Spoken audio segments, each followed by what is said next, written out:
नमस्कार दर्शकों, स्वागत है आपका और आपके पेट का हमारे आज के पेट केयर कार्यक्रम के अंक में। दर्शकों, हम हमेशा से ही पेट की अगर बात करें तो मन में आता है कि या तो हम डॉग पालें, कैट पालें, लेकिन आजकल जो एक नया प्रचलन चालू हुआ है जो लोगों को बहुत ज़्यादा भा रहा है, जी हाँ, बहुत सारे लोग पसंद कर रहे हैं खरगोशों को पालना। खरगोश जिससे कि हम बचपन से ही जुड़े हुए हैं, बचपन में हर व्यक्ति ने कछुए और खरगोश की कहानी सुनी हुई होती है, उससे एक अलग ही लगाव होता है। बच्चों को तो ये बहुत ही ज़्यादा मन को भाता है। बहुत ही प्यारा सा जीव जो कि बहुत कोमल होता है, दिखने में बड़ा सुंदर होता है। तो किस प्रकार से अगर आप चाहते हैं कि खरगोश को पालें, उसको अपने घर में कैसे रखें, उसकी देखभाल किस प्रकार से की जाए, तो इसी विषय की चर्चा करेंगे आज के अंक में। और इस विषय की जानकारी देने के लिए आज हमारे साथ हमारे स्टूडियो में उपस्थित हैं हमारी विशेष अतिथि जो कि हैं हमारी वेटनरी डॉक्टर। जी हाँ, ये है डॉक्टर स्मिता वर्मा जी। नमस्कार डॉक्टर साहब, बहुत बहुत स्वागत है आपका। साथ ही साथ में दर्शकों मैं आपको मिलवाना चाह रही हूँ हमारी एक ऐसी पेट ऑनर से जिनके पास में बहुत सारे खरगोश इन्होंने पाले हुए हैं। तो चलिए इनसे मिलते हैं। ये है तरन्नुम कुरैशी जी। नमस्कार, बहुत बहुत स्वागत है। तो चलिए दर्शकों, सबसे पहले हम अपने वेटनरी डॉक्टर साहब से मिलते हैं और इनसे जानते हैं कि डॉक्टर साहब ये बताइए हमारे दर्शकों को कि खरगोश का इतिहास क्या है। दर्शकों, मैं आपको बताना चाहूँगी कि खरगोश पालन मुख्यतः यूरोपियन देशों से प्रारंभ हुआ, क्योंकि इसके अनुकूल जो तापमान है यह 15 से 20 डिग्री टेम्परेचर चाहिए रहता है। तो यूरोपियन प्रदेश हैं जो ठंडे प्रदेश रहते हैं, तो वहाँ पर ये जंगली पशु के तौर पर पाला जाता था। तो ये जब इसकी संख्या काफ़ी बढ़ गई, फिर धीरे धीरे जो रोमन राजा हैं इन्हें शिकार के लिए उपयोग करने लगे। फिर देखा गया कि जो नाविक हैं, जो जहाज़ी हैं, इन्हें जहाज़ पर अपने साथ ले जाने लगे, क्योंकि ये प्रोलिफिक ब्रीडर है, बहुत ही तेज़ गति से बढ़ता है, काफ़ी बच्चे देता है। तो उन्हें जब मांस की ज़रूरत पड़ती तो ये खरगोश को अपने साथ ले जाने लगे।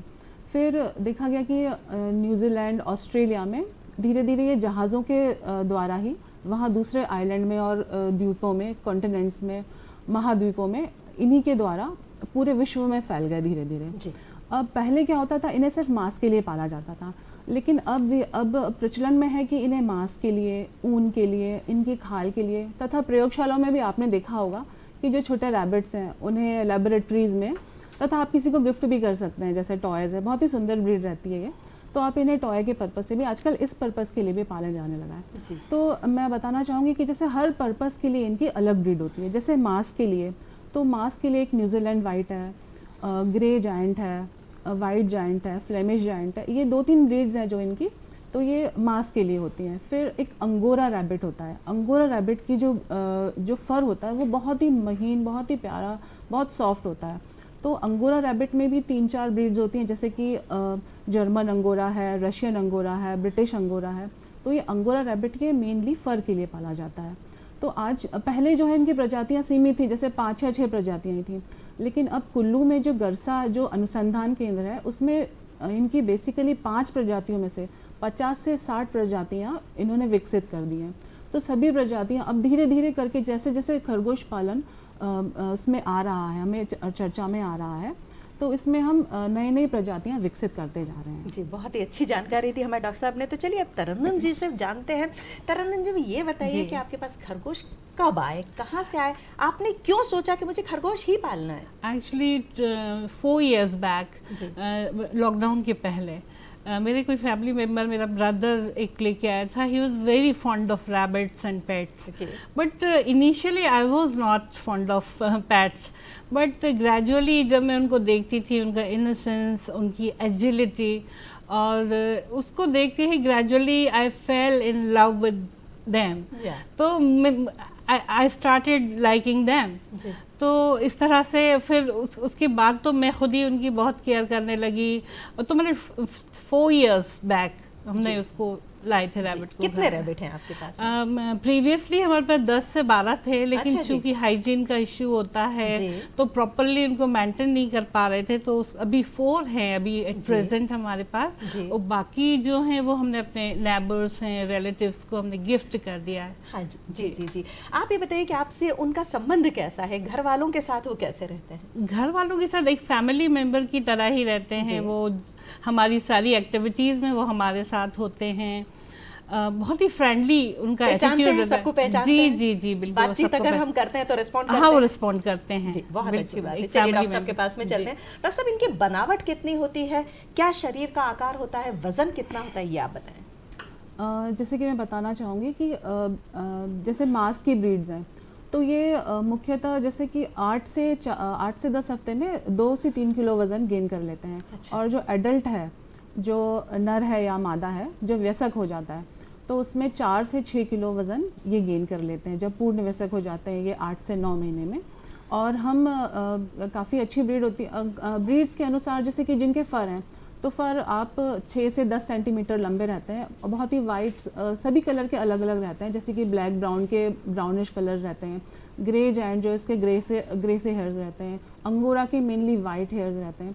तो इस तरह से हर ब्रीड की अलग अलग स्पेसिफिकेशंस और वेट मेजर अलग अलग रहता है। जी, खान पान की अगर हम बात करें तो कुछ विशेष तरीके का, क्योंकि ये वेजिटेरियन होते हैं, तो क्या खाना पीना देना चाहिए, कुछ अलग तरीका होना चाहिए, वो बताएं। पूर्वा जी, मैं बताना चाहूँगी कि खान पान के लिए हमें हमेशा बैलेंस राशन देना चाहिए, जैसे कि इनकी शरीर की ज़रूरतों के हिसाब से, जैसे कि ग्रोइंग बच्चे हैं, किड्स हैं, छोटे हैं, या मिल्किंग मदर्स हैं जो लैक्टेटिंग हैं, जो बच्चों को दूध पिला रही हैं, तो उन्हें हमें अलग से राशन देना चाहिए। जो ग्रो कर रहे हैं या जो प्रजनन स्टेज में हैं, ब्रीडर्स हैं, तो उन्हें अच्छा राशन देना चाहिए। जैसे कि बैलेंस राशन में बताना चाहूँगी कि मुख्यतः खरगोश को 16 से 20% क्रूड प्रोटीन चाहिए रहता है, क्योंकि ये सिंपल स्टमक एनिमल है, इसलिए इनको 10 से 14% क्रूड फाइबर इनकी डाइट में ज़रूर देना चाहिए। तो कंसनट्रेट में मैं बताना चाहूँगी कि 1 किलो का अगर आपका खरगोश है तो उसे 50 से 60 ग्राम आप दाना दीजिए, जिसमें कि आप दे सकते हैं मक्का है, गेहूं का चोकर है, चना है, मूंगफली है। आजकल मूंगफली काफ़ी खिला रहे हैं क्योंकि मूंगफली में प्रोटीन बहुत अच्छी क्वालिटी का रहता है। जी, जी। फिर आप जो हरा चारा है उसमें आप घास दे सकते हैं, हरी घास जो काफ़ी मुलायम रहती है, ये बहुत ही शौक से खाते हैं, तो हरी घास दे सकते हैं। हरी पत्तेदार सब्जियां दे सकते हैं, जैसे कि पालक है, बरसीम दे सकते हैं, बाज़ार में बरसीम बहुत ही अच्छी अवेलेबल है। अब आप सर्दियों के मौसम में पालक खिलाइए, बहुत ही शौक से खा लेंगे। गाजर जो है, क्योंकि इनके दांत काफ़ी तीखे रहते हैं तो इनको दांत घिसने के लिए आप गाजर ज़रूर दीजिए, गाजर दीजिए। आप इनको पत्ता गोभी दीजिए, फूल गोभी दीजिए, साथ में अभी ठंड में आपको मटर अवेलेबल मिल जाएगा बहुत ही आसानी से, लोबिया दे दीजिए। अब जो लैक्टेटिंग मदर्स हैं, तो लैक्टेटिंग मदर्स को क्या है, वो दूध पिला रही हैं तो उन्हें कैल्शियम की आवश्यकता पड़ती है जी। तो पूर्वा जी, इन्हें हम बोन मील जो है, जो कैल्शियम का बहुत अच्छा सोर्स है, तो बोन मील अवश्य देना चाहिए।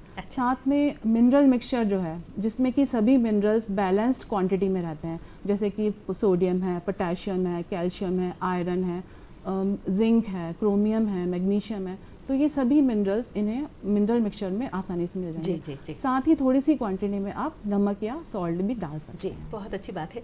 ये तो एक एक्सपर्ट की राय हुई, क्यों ना हम उनसे मिलें जिनके पास खुद के पास है। तो आप क्या खिलाती हैं अपने पेट को? जैसा कि डॉक्टर साहिबा ने बताया कि वेजीज ही हम उनको देते हैं, लेकिन जो उनकी हैबिट्स ऐसा लगता है कि हम लोगों के अकॉर्डिंग ही डेवलप हो गई हैं। जो जैसे दाल चावल है वो भी खाते हैं, वो मैगी भी खाते हैं, वो बिस्किट्स भी खाते हैं। आई डोंट नो कि किस तरह से हुआ है ये कि जो हम खाते हैं वो चीज़ें भी खाते हैं। तो क्यों ना एक्सपर्ट से पूछ लिया जाए। डॉक्टर साहब, ये सही है अगर वो खिलाएंगे तो? देखिए, खाने के लिए तो अगर पशु आपके घर है, खरगोश आपके घर है, तो आप खिला सकते हैं, लेकिन क्या है, जैसे अब मैगी आपने बताया, तो मैगी में क्या है, मैदे की क्वांटिटी बहुत ज़्यादा रहती है, फाइबर बहुत ही कम रहता है, तो आप जितना हो सके अवॉइड करें। बिस्किट जितना हो सके, मीठा या इस तरह के सॉल्टी चीज़ें अवॉइड करें, ज़्यादा उसको फाइबर दें। जो हरी पत्तेदार सब्जियां, क्योंकि ये जंगली प्राणी है, हमें अपने अनुरूप उसे पालना तो है, अपने साथ पालना उनके लिए फायदेमंद रहेगा। जी हाँ, तो उसे नेचुरल फूड जैसे कि हरी सब्जियां हैं या बिना पका आहार है, वो ज़्यादा दें, कोशिश करें कि वो ही ज़्यादा दें। जी। तरन्नुम जी, ये तो बहुत ही अच्छी आपने बात बताई। अच्छा, ये बताइए कि आपके पास में और दूसरे पेट्स भी हैं? जी हाँ, जी कौन कौन से हैं? हमारे यहाँ टॉर्टोइजेस हैं, तो उनके साथ भी उनका बड़ा फ्रेंडली रिलेशन है। वही चीज मेरे मन में आ रही थी कि अगर आपके पास में दूसरे अगर पेट्स हैं तो उनका रिलेशनशिप कैसा है? नहीं, बहुत अच्छा रिलेशन है। वो एक दूसरे को हर्ट नहीं करते हैं, एक दूसरे को हार्म करने की कोशिश नहीं करते हैं, वो अपना काम करते हैं। अगर when tortoises are out of the aquarium, और ये भी कैज से बाहर है, रैबिट्स, तो आमने सामने होते हैं, लेकिन उसके बावजूद स्पाइट ऑफ दैट वो एक दूसरे को ना हर्ट करने करने की कोशिश करते हैं, फ्रेंडली रिलेशन है उनका जी, भी, आपके साथ घर में में अगर कभी-कभी बच्चे आए खेलते तो आप भी हैं। उनको कहानी सुना सकती हैं जी, खरगोश और जी, कछुए जी, जी, की। जी, बिल्कुल, बिल्कुल। जी जी जी, डॉक्टर साहब के पास चलते हैं। डॉक्टर साहब, ये तो आपने की खान पान की बात, साथ ही साथ में इनको रखने के लिए कुछ गृह प्रबंधन की स्पेशल जरूरत पड़ती है, घर में कुछ विशेष सुविधाएं रखनी पड़ती है? देखिए पूर्वा जी, अगर इसे आप दो तरह से पाल सकते हैं। एक तो जैसे सिस्टम साइंटिफिकली जो डेवलप हुए हैं उनके बारे में बता रही हूँ। एक डीप लिटर सिस्टम होता है और एक केज सिस्टम होता है, मतलब पिंजड़ा सिस्टम। तो डीप लिटर सिस्टम में क्या होता है, एक आप बड़ा सा बाड़े जैसा बना लीजिए घर के कोने में, उसको कवर्ड कर लीजिए, तो आप 50 से 60 स्क्वायर फीट की जगह में 20 से 25 खरगोश आराम से पाल सकते हैं। वैसे ही उसमें आप, क्योंकि ये बरोइंग एनिमल है, तो जो ज़मीन है वैसे आप कंक्रीट की रख सकते हैं। इसमें आप 2.5 से 3 इंच के लिए नारियल का जो रेशा होता है वो डाल दें, लकड़ी का बुरादा डाल दें, साथ में कुछ धान की पुआल डाल दें, भूसा डाल दें, 2.5 से 3 इंच मोटी आप एक परत डाल दें।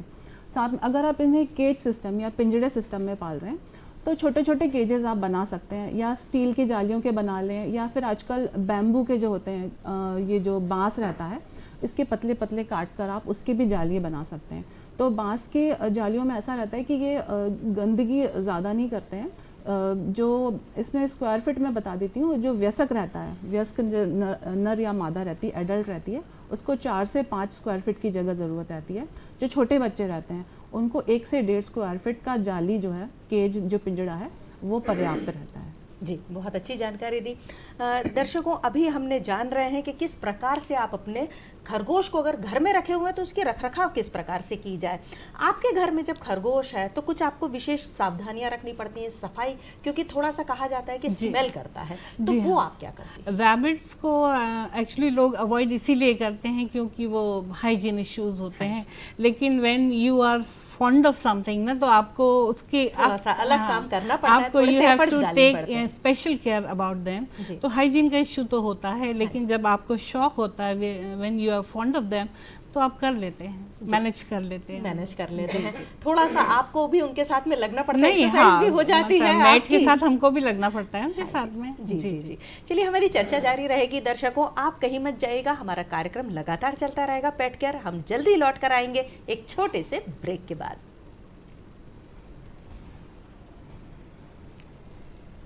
दर्शकों, कार्यक्रम पेट केयर में आपका एक बार फिर से बहुत बहुत स्वागत है। आज हम बात कर रहे हैं कि खरगोश की देखभाल अगर आप अपने घर में पालते हैं तो किस प्रकार से की जाए, और इस विषय में जानकारी देने के लिए हमारे साथ हमारी वेटनरी डॉक्टर जुड़ चुकी हैं, जो कि स्मिता वर्मा जी। डॉक्टर साहब, ये बताइए कि इनके अंदर बीमारियां मुख्यतः कौन कौन सी होती हैं? पूर्वा जी, इनमें मुख्यतः 4-5 तरह की नॉर्मल बीमारियां जो रहती हैं। एक तो रहती है कॉक्सीडियोसिस, जिसमें कि मैं आपको लक्षण भी बताते जाती हूँ, जिसमें कि इनको डायरिया हो जाता है, म्यूकस डायरिया रहता है। साथ में इनको एक एंटेराइटिस नाम की बीमारी रहती है, जिसमें म्यूकस टाइप का निकलता है, ब्लीडिंग होती है। फिर एक इनको मिक्सोमेटोसिस नाम की एक बीमारी होती है, जिसको कि बिग हेड बोलते हैं। बिग हेड, इसमें क्या होता है कि नाक और कान में स्वेलिंग आ जाती है और डिस्चार्ज रहता है। निमोनिया भी इनको बहुत कॉमन देखने को मिलता है। निमोनिया में क्या होता है, 20 से 25% जो है मॉर्टेलिटी होती है, तो ये बहुत ही खतरनाक है। इसमें ये खाना पीना बंद कर देंगे, बहुत ही तेज़ बुखार रहता है इन्हें, कान और नाक से स्राव आता रहता है, छींकेंगे, खांसेंगे और बहुत ही अनईजी फील करेंगे, खाना पीना बंद कर देंगे, एक कोने में जाके इकट्ठे हो जाते हैं। आप सामान्यतः पहचान सकते हैं कि आपका कौन सा खरगोश बीमार है और कौन सा खरगोश आपका स्वस्थ है। फिर एक बीमारी रहती है जिसमें ईयर कैंकर बोलते हैं इसको। तो इसके कान में जो लेयर रहती है, इनर ईयर में जो एक म्यूकस मेम्ब्रेन रहती है, उसमें स्वेलिंग आ जाती है। तो ये अपना कान एक साइड घुमाकर, अपनी जो गर्दन है ये टिल्ट करके एक साइड बैठ जाएगा। तो इस लक्षण से आप पहचान सकते हैं कि इसको ईयर इन्फेक्शन है। फिर इनमें स्केबीज या खुजली बहुत ही कॉमन है, क्योंकि इनके बड़े बाल रहते हैं। तो हम जो अंदर की त्वचा है उसे अच्छे से अगर ना आप उसकी देखभाल करें तो इनमें स्केबीज या खुजली बहुत ही कॉमन हो जाती है, जिसमें कि धीरे धीरे बाल झड़ते हैं, फिर ये अनईजी फील करते हैं और घर में भी काफ़ी आपको बाल दिखेंगे कि बाल पड़े हुए हैं। फिर एक सोर हॉक करके इन बीमारी रहती है, जिसमें कि जो निचले पैर रहते हैं आपको देखने को मिलेगा कि उसमें रेडनेस आ जाएगी और ये चल नहीं पाएंगे अच्छे से, फिर उनमें बाल भी झड़ जाएंगे। तो ये सोर हॉक जो है वो धीरे धीरे करके पूरे शरीर में फैल जाती है। फिर एक बीमारी रहती है मैस्टाइटिस करके, जो लैक्टेटिंग मदर्स रहती हैं, जो दूध पिलाती हैं अपने बच्चों को, तो उनमें टीथ में इन्फेक्शन हो जाता है, तो वो स्वेलिंग हो जाती है, उनमें रेडनेस आ जाती है। तो ये 4-5 तरह की मुख्यतः बीमारियां रहती हैं। एक वायरल हीमोरेजिक डायरिया भी रहता है, वो भी काफ़ी खतरनाक रहता है। तो ये 4-5 तरह के बैक्टीरियल भी हैं, वायरल भी हैं, पैरासिटिक बीमारियां भी हैं। इनमें डिवर्मिंग भी कराना बहुत ज़रूरी रहता है, तो क्योंकि इनमें वर्म्स भी बहुत जल्दी आ जाते हैं, तो वो भी एक तरह की बीमारी है, वो भी आप इसको टेक केयर कर सकते हैं। जी जी जी। तरन्नुम जी, आपके पास में पहले बहुत सारे जो आपने बताया कि रेबिट्स थे, धीरे धीरे उनमें से किसी की मृत्यु भी हो गई। जी जी। जो पेट की समस्या डॉक्टर साहब बहुत ज़्यादा देखने को मिलती है, जो पेट खराब हो जाता है। हाँ। आपके जो रेबिट थे उन्हें क्या हुआ, वो कैसे नहीं रहे, और अब अगर आपके रेबिट को पेट खराब होता है तो अब आप क्या करती हैं? अभी अगर उनका स्टमक अपसेट होता है तो हम उनको ऐसे एरियाज में ले जाते हैं जहाँ पे ग्रास होती है। तो ऐसा देखा गया है कि वो अपने आप को खुद ही हील कर लेते हैं। अच्छा। जो भी उनके जो ग्रास जो है उसको खा के वो उनका जो स्टमक अपसेट होता है वो ठीक हो जाता है। अच्छा जी जी जी जी जी जी। और इससे पहले अगर बीमार पड़े तब आपने सबसे पहले क्या किया, और अब सबसे पहले तो प्रिकॉशन आप क्या लेती हैं कि अगर बीमार पड़ गए, बुखार आ रहा है, तब क्या करते हैं आप? तो इनिशियली तो उनको वही ग्रास देने की कोशिश करते हैं, उनको ग्रास खिलाने की, लेकिन उसके बाद भी वो जो हमारे जो पहले जो रैबिट्स थे जो नहीं रहे, तो उनको फीवर भी था। हाँ जी। तो उनको हॉस्पिटल ले जाने के बाद भी वो जो है हम थोड़ा लेट हो गए थे। हाँ तो जी। उनकी डेथ हो गई। जी। बाकी अभी जो स्टमक छोटी बड़ी प्रॉब्लम्स के लिए तो उनको हम ग्रास ही खिलाते हैं। ग्रास ही खिलाते हैं। कहने का ये मतलब है कि अगर आपका पेट बीमार हो रहा है तो आपको सबसे पहले तो उसको सबसे पहले जांच लेना है, मतलब उसको देर नहीं करनी है, और वेटनरी डॉक्टर के पास आप जितनी थोड़ा जल्दी लेट हो हो सके गए थे हम जी, उस टाइम। उस समय जैसे जा सकते हैं। अभी हम लोग इसके पहले डिस्कस कर रहे थे कि जैसे मैडम ने कहा कि मैगी खिलाते हैं, बिस्किट, ये एक वजह हो सकती है पेट खराब होने की, क्योंकि मैंने आपको बताया कि हरी घास जो है वो बहुत अच्छी रहती है। तो आप अगर समय समय पर कभी खिला दें, लेकिन अगर हर रोज़ इसकी आदत ही डाल दें, हरी घास या हरी पत्तेदार सब्जी जब आप घर में लाए उन्हें, तो उनकी आदत डालने की आपको फ्रेश ग्रीन ही मिलेगा, तो उनका पेट कम खराब होगा। जी जी। डॉक्टर साहब, आपने बात ही बात में बताया कि डिवर्मिंग बहुत ज़्यादा ज़रूरी है, तो कब करवानी चाहिए, क्या प्रोसेस है उसकी? डिवर्मिंग के लिए आप 10 से 12 हफ्ते में जैसे ही आप इनकी वीनिंग करते हैं, क्योंकि 10 से 12 दिन तक ये दूध पीते रहते हैं, उसके बाद आप इनकी वीनिंग कर दीजिए, मतलब दूध इनका माँ का छुड़वा दीजिए, और विद इन 1 मंथ आप इनकी डिवर्मिंग कर दीजिए। नॉर्मल आप वेटनेरियन के पास जाएंगे, वो आपको बता देगा, एक सिरप दे देगा, जो भी है दवाई आपको दे देगा, और डिवर्मिंग हर 3 से 4 महीने में आप इनकी डिवर्मिंग कर सकते हैं। डिवर्मिंग बहुत ही ज़रूरी है, क्योंकि इससे क्या है, जो भी पेट में कीड़े रहते हैं, कृमि नाशक दवाइयाँ जो रहती हैं, ये इनकी भूख भी कंट्रोल करती हैं, साथ में इनकी बढ़ोतरी भी अच्छे से होती है, ग्रोथ इनकी स्टिमुलेट होती है डिवर्मिंग करने से। जी जी जी। आप ये बताइए कि आपके पास में पेट है, खरगोश पाला हुआ है, आप सोते कैसे हैं, कैसे पता चलता है कि कैसे सो रहे हैं, उनका इंडिकेशन क्या रहता है?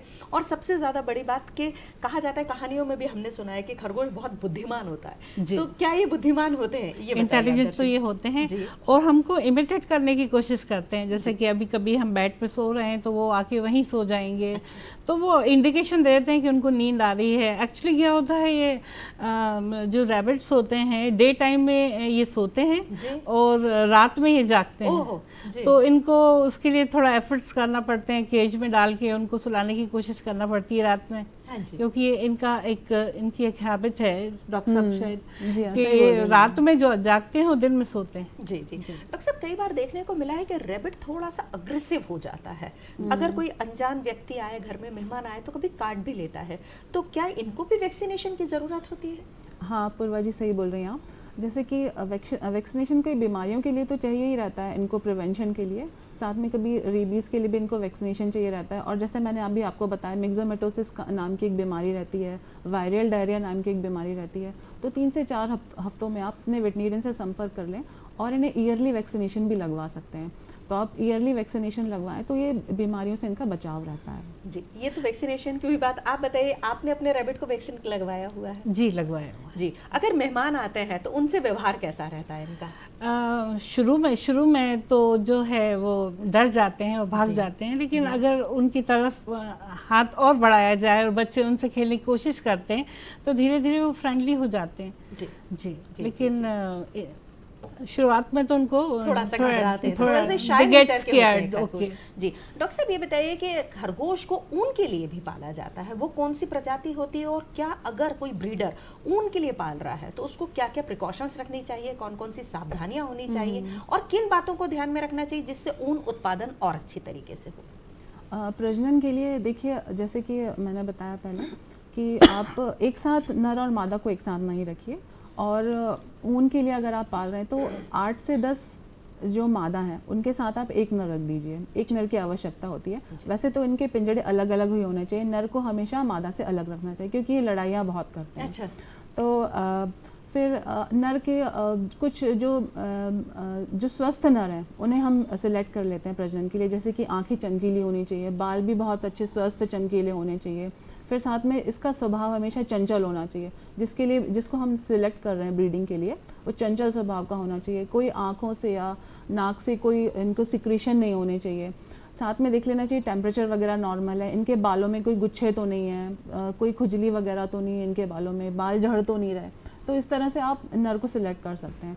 और जो मादा है वो जनरली 4 से 7 महीने में बच्चे देना शुरू कर देती है। और इसका वज़न देख लीजिए आप कि 3 से 3.5 किलो अगर इसने वज़न गेन कर लिया है तो आप इसको प्रजनन के लिए या ब्रीडिंग के लिए इस्तेमाल कर सकते हैं। फिर आगे हमें ये देखना है कि एक टेम्परेचर जो अनुकूल तापमान है, जो सुटेबल टेम्परेचर है वो 15 से 20 या 25 डिग्री होना चाहिए। तो उस टाइम पे ये ब्रीडिंग अच्छे से करते हैं। अगर लाइट की इंटेंसिटी बहुत ज़रूरी है, जैसे कि 16 घंटे या 17 घंटे की लाइट इन्हें आवश्यक है, तो इसमें क्या इनकी ग्रोथ और ब्रीडिंग बहुत अच्छी होती है। तो जैसे सर्दियों के दिनों में आपने देखा होगा कि लाइट कम हो जाती है, लाइट की इंटेंसिटी कम हो जाती है, तो आप एक 100 वाट का बल्ब लगा दें अपना जहाँ भी आप पाल रहे हैं, तो 3.5 से 4 फीट के अंतर पर एक 100 वाट का बल्ब लगा दें, नहीं तो 40 वाट के 2 या 3 बल्ब लगा दें। तो 3 से 5 फुट कैंडल की इंटेंसिटी इनको लाइट के लिए आवश्यक है।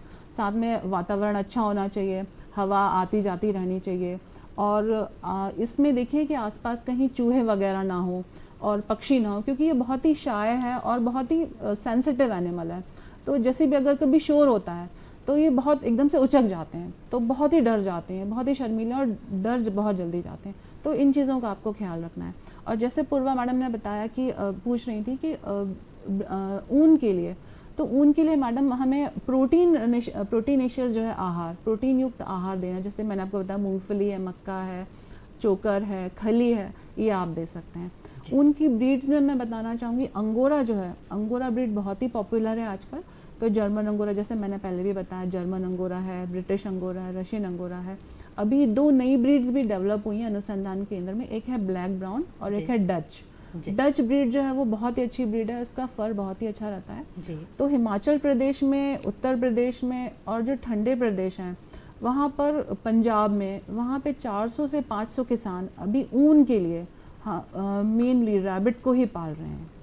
तो इस तरह से आप ऊन के लिए पाल सकते हैं जी।